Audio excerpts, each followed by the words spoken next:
You could say curling is a combination of shuffleboard, billiards, and bowling on ice. The playing pieces are large stones.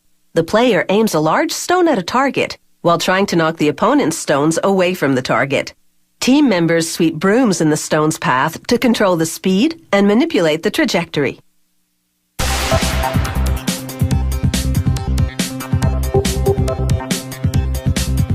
Curling stones are made of granite, but only 2 quarries in the world, in Wales and Scotland, produce the unique type for making them. It's granite with a fine grain that contains no quartz. This special quartz-free granite has 3 times the impact resistance of regular granite. At the quarry, they try to avoid blasting because that fractures the stone.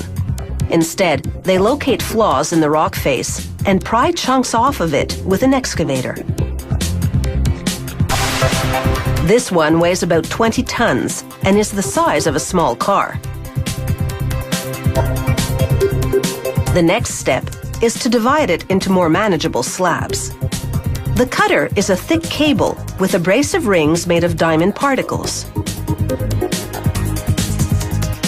As it travels around large pulleys at high speed against the rock, the diamonds wear through the granite.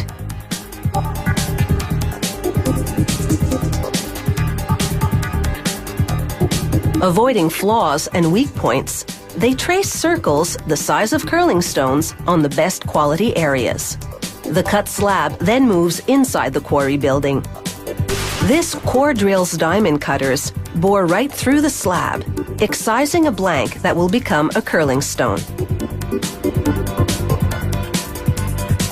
The blanks weigh about 26 kilograms apiece. Workers lift them out with an industrial-strength suction cup, transferring them to a container bound for the curling stone factory in Canada. There, a drill bores a channel 16 millimeters wide right through the center. This is for attaching the curling stone's handle. But that's still a long way off. First, this machine has to carve the blank into the shape of a curling stone. The machine's curved arm is lined with diamond cutters. It forms half the stone. Then workers flip the blank over so it can form the other half.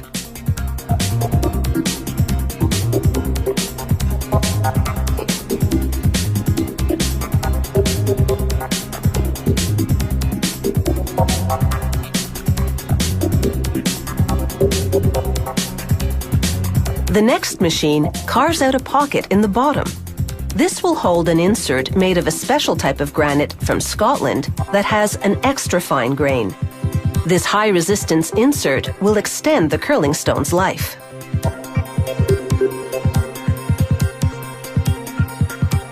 After lining the pocket with epoxy, they position the insert.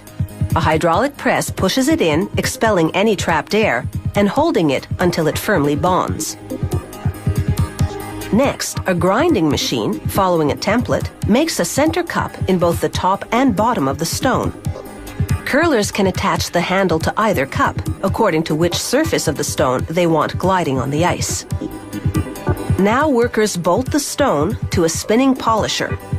They buff the surface with 5 progressively finer grains of diamond abrasive pads. They now blast the side with tiny glass beads. This pits the surface to better distribute impact force, preventing the side from chipping as it strikes other stones. Running the top and bottom over coarse sandpaper gives the stone more traction on ice. The finished curling stone weighs in at about 18 kilograms. The factory molds the stone's handle from durable impact-resistant plastic. This computer-guided engraving machine can carve any name or logo into it. It's just a matter of applying paint to the recessed area to make the lettering or design stand out. Finally, they bolt in the finished handle through that center hole they drilled earlier.